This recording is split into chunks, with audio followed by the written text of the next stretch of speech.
Hello there, and welcome to VGC. My name is Chris Scully, and I'm here with editor extraordinaire Andy Robinson. Andy, how are you today? I'm all right. Yeah, you're about to see an incredible fart monster jump out here The in this footage. the best games always This start is with fart probably monsters. probably my favorite Monster Hunter monster in a long time. Is this it here? Imaginatively called Kongalala. I might have added an extra la on there by accident. Um, yeah, so I recently got to visit Capcom in Osaka, Japan, and play around 5 to 6 hours of Monster Hunter Wilds. Mm. So it's kind of like the Windward Plains area that we've seen in all of the marketing up until now, and the beta, like the deserty area. And then I got to play through to this next area here, which I believe is called Scarlet Forest. Okay.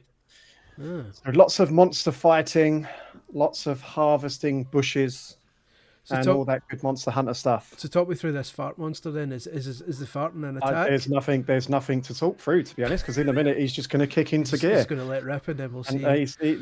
in fact, I've spoiled his entire his one trick. They're dangerously close. To if he's about to let rip right now. So I don't really know like how much I can add to people who've like absolutely killed the beta before now. Because you kind of get a gist of all the new systems, the fact that it's really open, Yeah. and that like the new focus mode and things like that. So as I said, I played like 5 6 hours. Probably my biggest take. Here we go. Here it comes. Is the guff. Oh, that's so necessarily detailed. It's not even subtle. I wasn't Yeah. expecting To the be, to, be, cloud. to be fair, I probably ruined it by even mentioning it in the first place. I really wasn't expecting the actual Um, fart cloud. So probably the biggest takeaway I came from like actually sitting down and playing through the single. Like, it was the game. They had to stop me. It wasn't like a bespoke demo. I got to a certain point 5 6 hours in, and they just stopped me. Yeah. Basically. And the impression I got is it's way more like it feels like more of an adventure game than Worlds. Like the cutscenes are really slick, like as you saw there, Yeah. and the onboarding is really really good for new players.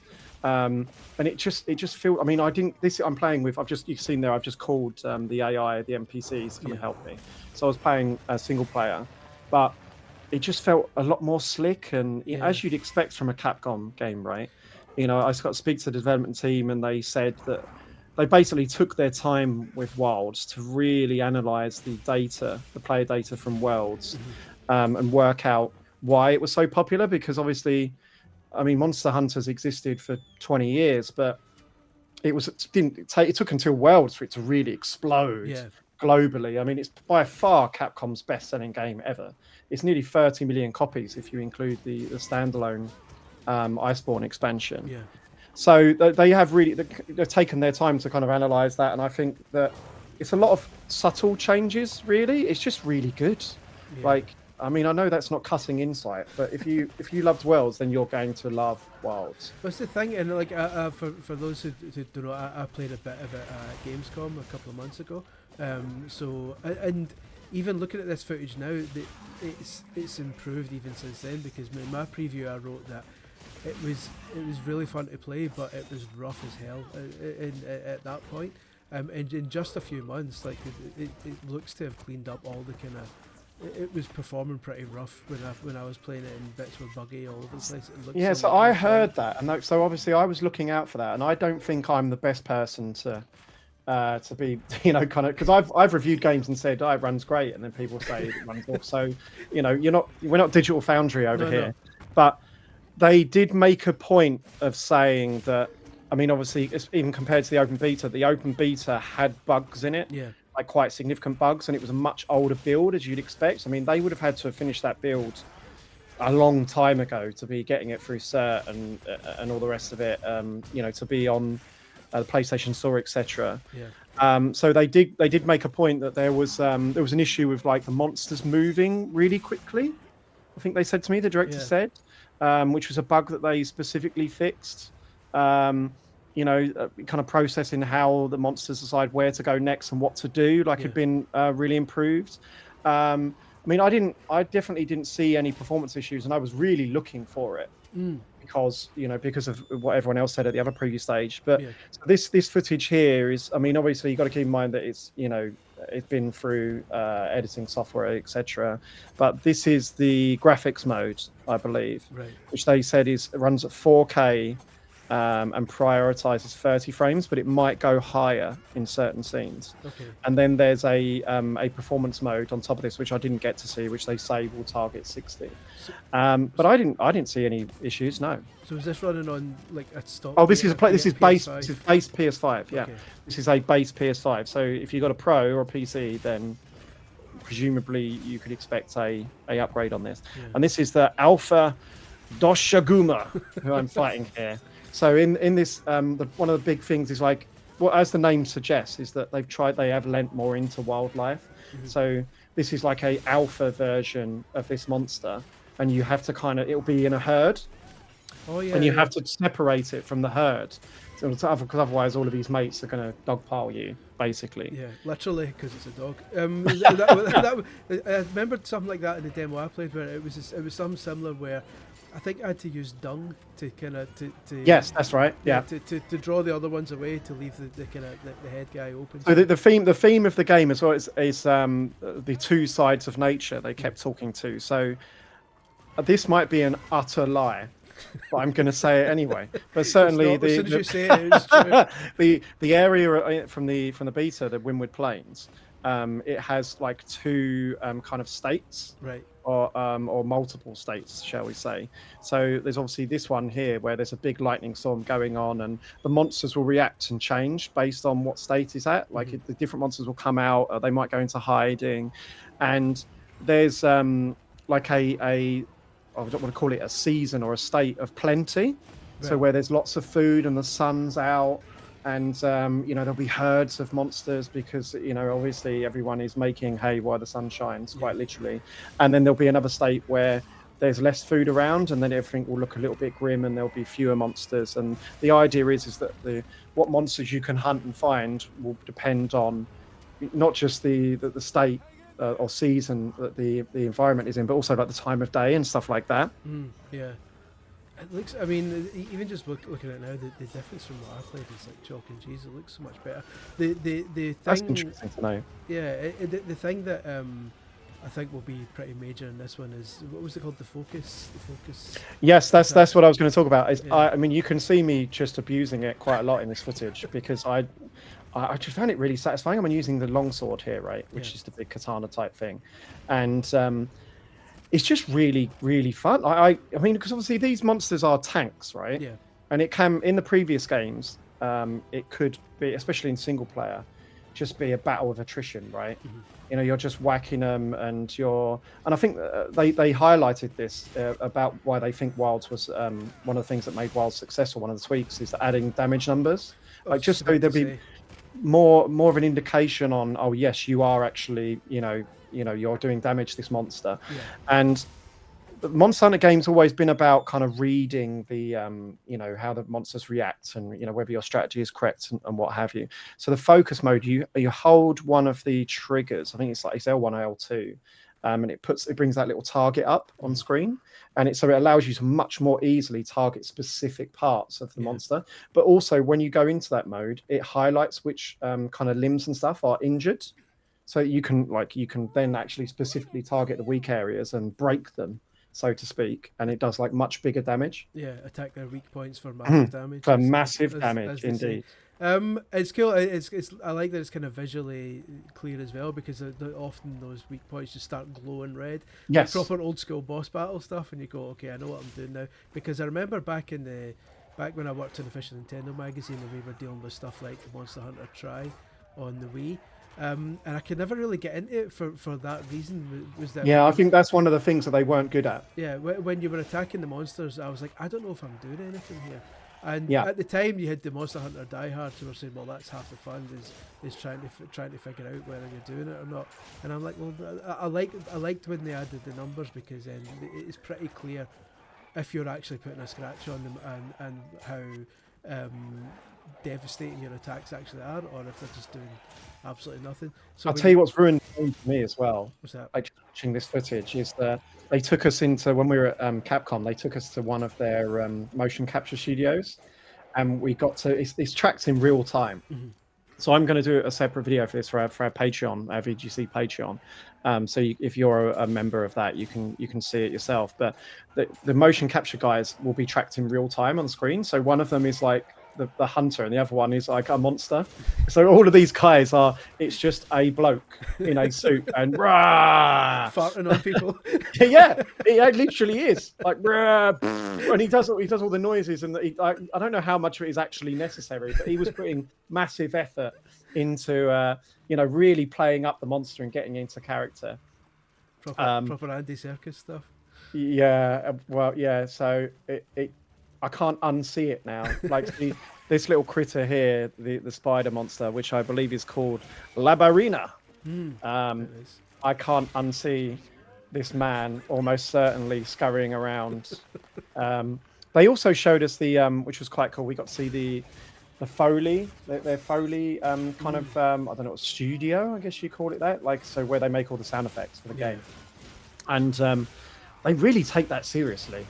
Like, they've created their own instruments, like for all of the different monsters. So one of them was like a floor pump with a rubber glove on it. Like, and they go, murr, murr, murr, and then they kind of combine that with some animal noises to kind of give this otherworldly aspect to it, which was quite cool. And we got to see the sound studio as well, and got to see how they're putting a lot of effort now into kind of dynamically changing the music based on things like the time of day and the weather, and what state the world is in, and if there's a big spider coming up to you. That's really cool. Foley artists get really kind of passionate about their craft whenever you see them. I've noticed that the few times I've been to Foley studios when I've visited developers, I remember when I went to Quantic Dreams and the guy spent like 5 minutes showing me all the different doors he had, like, and changing all the locks and saying, this one sounds a bit like a gate. I'm like, okay, mate. One of the things they've added here is the ability to shoot while on a mount, which I kind of messed. Well, you can change. So I think the mount stuff is like it's not new to the series, but obviously this lineage, I guess. I mean, it's really welcome. Like, you can't go back to Worlds now and trudge around, and obviously the environments are much bigger. You can, as you can see, you can jump straight off your mount onto like the back of monsters. You can also like store gear on your mount. So you can, a big thing has been made of the fact that you can now take 2 weapons with you. Yeah, that's massive.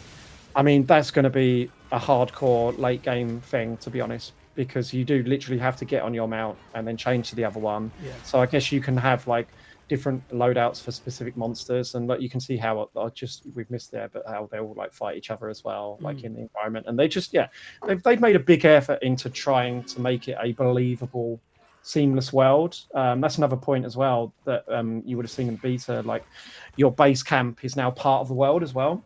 Right. So there's like no loading screen. It's not a separate area. You're like it's in the world where you're hunting, and you can also start quests while you're in the world. So you can go and do something else, and then like attack a different monster, and it'll start a different quest. And when you finish that quest, you can just stay in the world and do stuff. So it's just a lot more seamless. They put a lot more thought into it, and they made a big point of how much effort that took development-wise for them. The amount of memory that it requires to be tracking all of these different NPCs, all of these different systems and monsters at once, all reacting to each other and what's going on.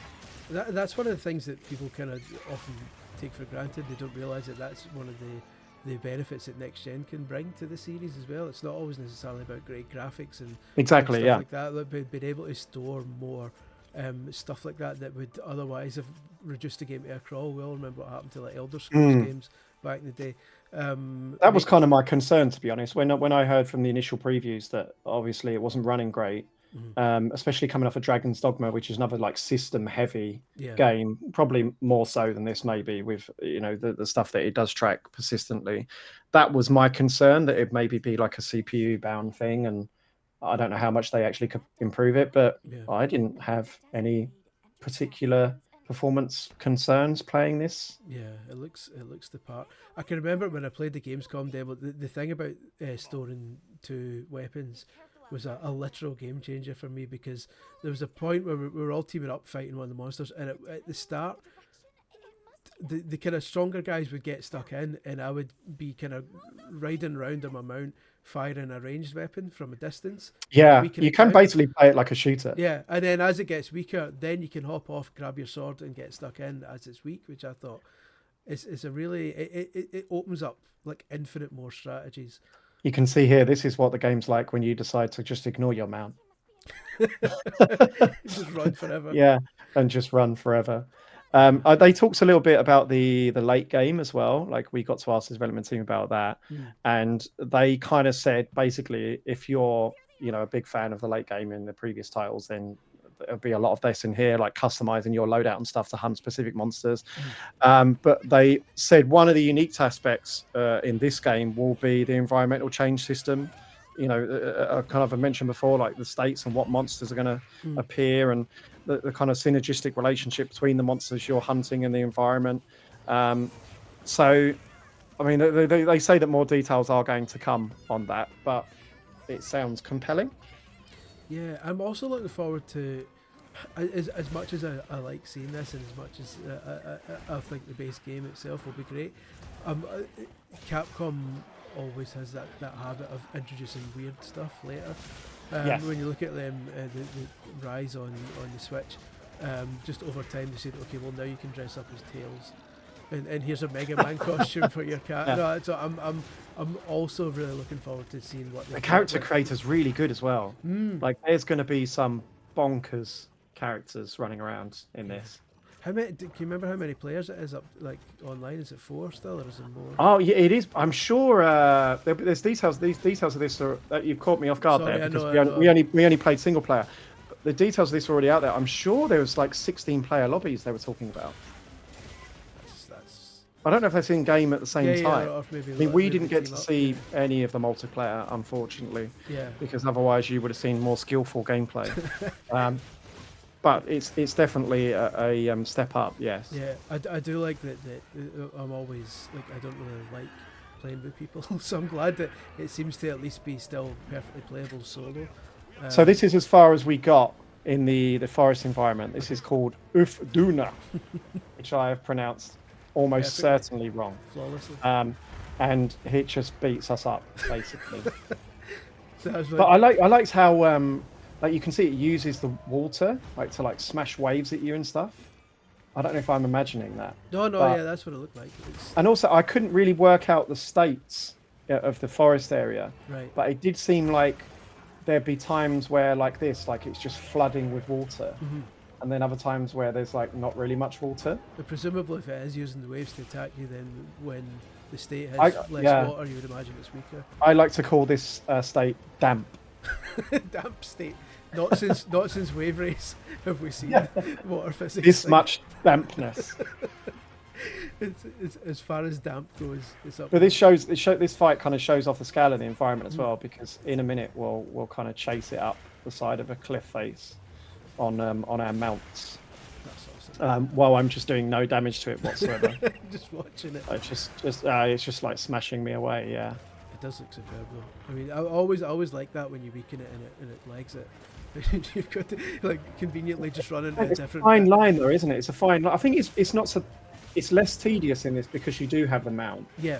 And there's more indication of what you're doing with the focus, the wound system.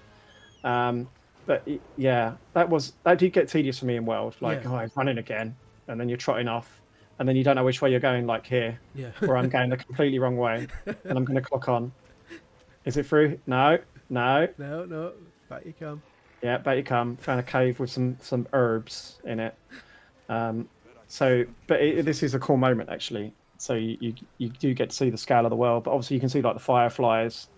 Kind of UI's back, so it's super easy to find your way around. You're never really lost, and that's a sense that I got on the whole thing. Like just playing the first couple of hours, that the onboarding is just really really good. Yeah. It's really straightforward. It's teaching you, all of the systems and what you should be doing and what you can do. Whereas I remember the first time I played World, and a lot of people would have been playing that one for the first time, right? That was my first Monster Hunter. Yeah. I just remember just not knowing what on earth was going on with half of the stuff. Whereas it seems that there's a lot more thought gone into the process with this one. Yeah, I'm a lapsed Monster Hunter player, so when I When a new one comes out, I'll dabble with it for like 4 or 5 hours, and then instantly get kind of drawn away to something else and forget to get back to it. So, but like, yeah, I was the same. Even playing the Gamescom demo of this, it was a lot easier than I remember in the past, kind of getting into it.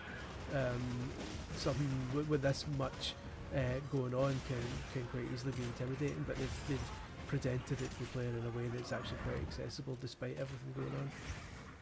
Yeah, it was really interesting to speak to the development team as well and hear, you know, kind of their thoughts on following up what is obviously Capcom's biggest game of all time.